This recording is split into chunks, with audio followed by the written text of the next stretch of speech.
Maka kita memberikan beasiswa ke sana, dan insya Allah di waktu bulan Januari akan kita kirim juga ke Yaman, dan juga sebelumnya telah kita kirim ke Yaman, dan insya Allah setiap tahun biidznillah akan kita kirim ke Yaman. Maka Yaman, negara yang 13 tahun tidak ada pemimpin, masih eksis di Marokizul Ilm belajar, dan tidak ada kekacauan, terutama di tempat Markaz Tulabil Ilm.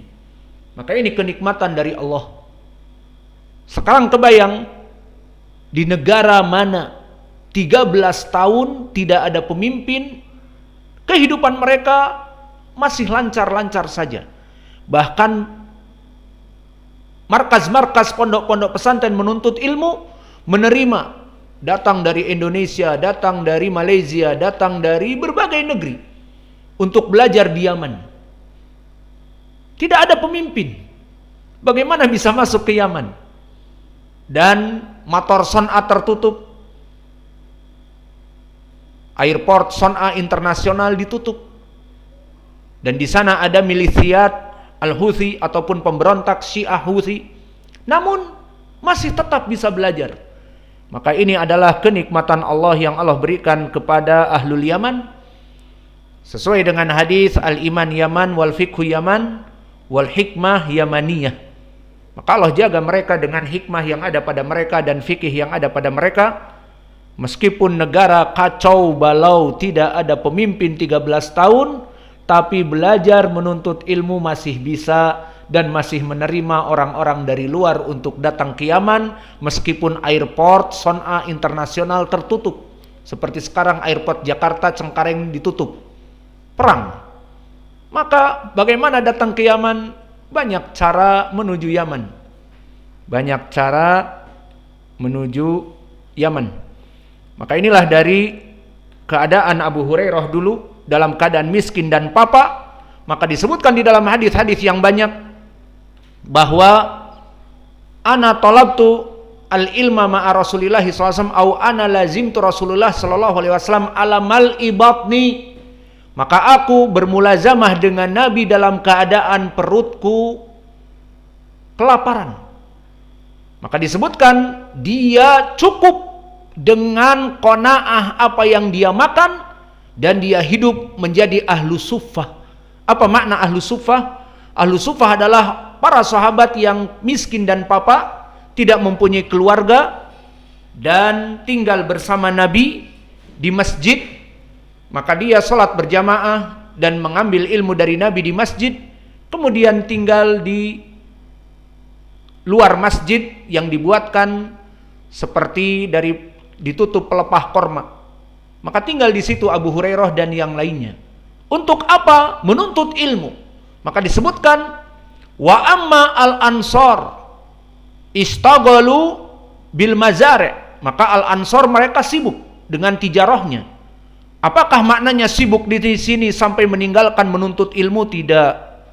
Maka mereka sibuk mungkin di pagi hari karena menyiangi dari pohon-pohon kurma. Setelah itu mereka belajar bersama Nabi, tidak lalai dengan dunianya. Wa amma al-muhajirun istaghalu bisafqi bil aswaq. Maka adapun kelompok al-muhajirun, Abu Bakar, Umar dan yang lainnya, Utsman dan yang lainnya, Abdurrahman ibnu Auf, maka mereka sibuk dengan tijarahnya. Dan apakah makna sibuk di sini 24 jam dengan jualannya? Tidak. Namun mereka maknanya mempunyai sumber rizki yang lain. Wa amma ana, adapun saya, talabtul ilma mulazamah ma'a Rasulillah sallallahu alaihi wasallam wa ana ala mal'i batni, dalam keadaan perut kelaparan. Wa qad dzukira kana Abu Hurairah yaju', maka Abu Hurairah dalam keadaan lapar. Dia tidak mempunyai pekerjaan dan tidak mau untuk berdagang seperti orang-orang al-muhajirun, dan tidak mau bercocok tanam seperti orang-orang al-ansar. Huwa yurid yajlis ma'an nabi wa yaktubul hadis wa yuraja' wa yuraja'. Maka akhirnya jadilah Abu Hurairah orang pertama yang meriwayatkan hadis terbanyak. Seperti disebutkan di dalam syair yang telah kita berikan, al-muktsiruna fi riwayatil athar Abu Hurairah yalihi Ibnu Umar, bahwa dari 7 perawi hadis yang meriwayatkan di atas ribuan hadis, yang pertama adalah Abu Hurairah, kemudian Ibnu Umar. Al-muktsiruna fi riwayatil athar Abu Hurairah yalihi Ibnu Umar. Maka yang pertama adalah Abu Hurairah, kemudian yang setelahnya Abdullah Ibnu Umar. Maka jauh perbedaannya. Abu Hurairah menghafal 5.470 hadis dan Ibnu Umar 2.000-an lebih. Maka inilah Abu Hurairah al-Yamani yang semangat menuntut ilmu. Wala istagol wa yakfi bi qanaatihi bil faqr. Maka disebutkan dia kalau lapar masuk angin, seperti kita semua jika perut kosong, lambung kosong, tidak ada makanan yang dicerna di lambung, tidak ada khubuz, tidak ada nasi goreng, tidak ada lontong sarapan. Ada lontong di Madinah dulu? Tidak ada. Maka lapar itu membuat masuk angin. Kenapa? Karena lambung yang kosong akan menaikkan dari gastritis ataupun asam lambung. Asam lambung naik, maka akhirnya membuat kembung, sakit kepala. Maka Abu Hurairah membawa imamahnya dan mengganjal perutnya dengan mengikat imamah dan batu. Cukup seperti itu keluar angin. Maka lihat bagaimana perjuangan Allah jadikan orang-orang haula Rasul berjuang dengan berjihad, dengan menuntut ilmu, terus seperti itu. Dan sekarang lihat hasilnya. Setiap kutub hadis, baik muttafaqun alaih al-Bukhari dan Muslim, ataupun kutubus sunan, ataupun kutubul masanid, ataupun kutub al-musannafat, ujung-ujungnya an Abi Hurairah. Bahkan kutub yang tanpa sanad seperti Riyadhus Shalihin, Ikhtisar Bulughul Maram, ataupun Umdatul Ahkam, Mukhtasarah, aglabuhum an Abi Hurairah, an Abi Hurairah. Maka inilah dari keutamaan Abu Hurairah, seorang sahabi yang lapar. Namun apa janji Allah? Apakah kalau setelah itu lapar terus lapar selamanya? La. Qala ta'ala inna ma'al usri yusra.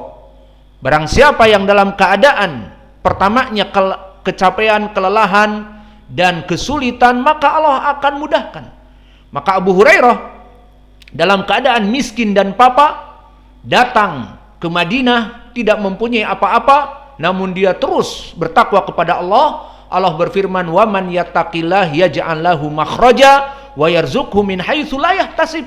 Maka orang-orang yang menuntut ilmu, orang-orang yang bertakwa, maka Allah mudahkan segala urusannya, solve problems, dan diberikan rizki yang tidak terduga-duga.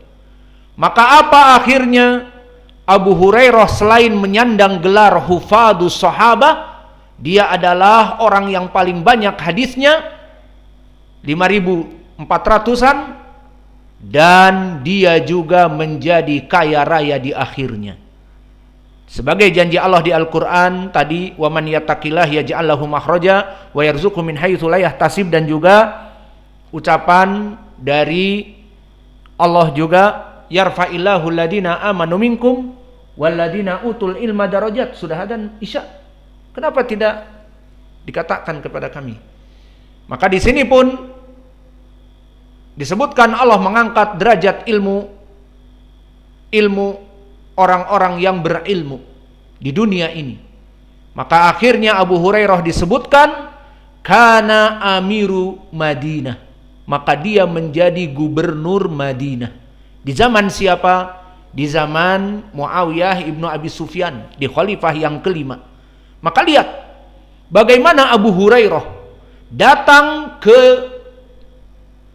Madinah dan tinggal bersama Nabi untuk menuntut ilmu. Miskin, fakir, kelaparan. Namun inna ma'al usri yusra. Orang-orang yang dalam keadaan kesulitan pasti akan mendapatkan kemudahan. diangkat, di-upgrade derajatnya sesuai ayat-ayat tadi, yarfa'illahu alladhina amanu minkum waladhina utul ilma darajat. Allah mengangkat orang-orang yang berilmu dari manusia yang tidak mempunyai ilmu. Dan juga di dalam hadis yang diriwayatkan oleh Imam Muslim dari Abi Hurairah, dari Umar, innallaha yarfa'u bihadzal kitab aqwaman wa wada'a bihi akharun. Allah mengangkat suatu kaum derajatnya dikarenakan dia berpegang kepada agama Al-Quran dan Sunnah, dan Allah menjatuhkan dari kaum muslimin dan kelompok yang lain yang mana dia melemparkan Al-Quran dan Sunnah. Maka orang-orang yang beriltizam, belajar, menuntut ilmu, mengamalkan dan mendakwahkan, maka Allah akan memudahkan rizkinya, dan Allah akan menjadikan baginya dan keluarganya dalam keadaan di atas kecukupan. Maka Abu Hurairah yang tadinya miskin dan papa menjadi orang number one, seperti para gubernur number one di provinsinya. Maka dia menjadi orang number one di provinsinya bukan hanya dari status kursi sebagai gubernur, kepemimpinan, bukan, tapi apa? Ilmu. Juga sahabat yang digelari hufadis sahabah, sayyidnya, the lord dari orang-orang yang recitation hadis, yang menghafal hadis, dia adalah number one. Maka number one dari segi kursi, jabatan dia amir, pemimpin di Madinah number one, dan yang kedua dari segi hadis. Maka inilah dari keutamaan para penuntut ilmu. Maka siapa yang akan mengira Abi Hurairah menjadi gubernur Madinah? Di sini ada ketentuan atau tidak? Misalnya Qais dari Bandung, dia lama di Damasraya, menjadi bupati Damasraya, bisa? Atau nanti setelah itu umurnya 70 menjadi gubernur Sumatera Barat, bisa? Tidak bisa. Ada ketentuan harus dari negeri di daerah dia lahir. Adapun Abu Hurairah dulu belum ada aturan seperti itu. Maka dia dari Yaman datang ke Madinah, fasara amir Madinah padahal huwa Yamani, misalnya. Maka ini adalah dari keutamaan yang Allah berikan kepada mereka para penuntut ilmu. Maka oleh sebab itu ya ibadallah, perlu dicamkan. Kalian sekarang menghafal Al-Quran. Sekarang saya naikkan, upgradekan kalian menjadi hafalannya dari setengah safhah menjadi satu safhah. Dari yang biasa menghafal satu halaman jadi 2 halaman. Terus berjalan. Alhamdulillah, jazakumullahu khair. Kita upgradekan karena kita memberikan beasiswa ke Yaman kepada kalian. Jadi jangan malas, jangan sibuk main bola, sibuk dengan perkara yang melalaikan. Maka perlu dicamkan, apa yang kalian lakukan sekarang dari menuntut ilmu itu sumber kejayaan bagi kalian. Maka jangan kalian berpikir seperti orang-orang yang banyak mungkin berpikir, saya dari dulu menuntut ilmu, saya lulus 4 tahun di sana, lulus 2 tahun di sana, pindah ke pondok pesantren sana. Umur dia sudah 8 tahun di pondok pesantren, umur dia bahkan 10 tahun di pondok pesantren. Namun gitu-gitu saja. Dipikirnya, sudahlah.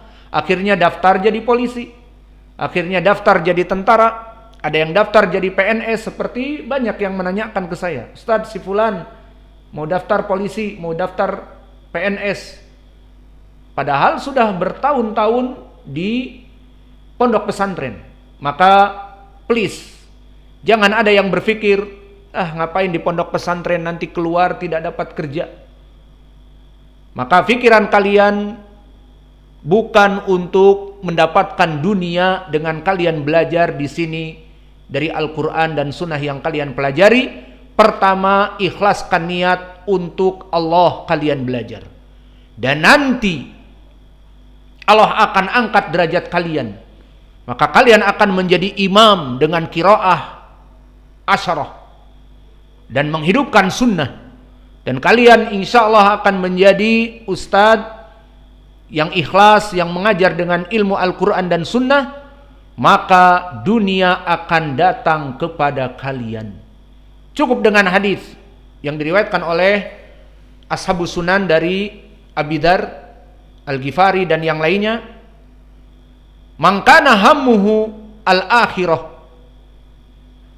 barang siapa yang dia hidup tujuannya untuk akhirah, dia sibukkan menghafal Al-Quran dan sunnah dan ibadah, maka yaj'alullahu fi qalbihi al-qanaah, Allah jadikan di hatinya itu qanaah kepada dunia. Wa ya'ti ilaihi dunya wa hiya ragimah, maka akan datang dunia dalam keadaan bertekuk lutut, berkata kepada orang yang soleh ini, orang yang sibuk menuntut ilmu dan tidak terpengaruh dengan kehidupan dunia, khudni, ambil aku, wahia rogimah, dalam keadaan tunduk bertekuk lutut, ambil aku. Dan itu keadaan orang-orang yang himahnya akhirah.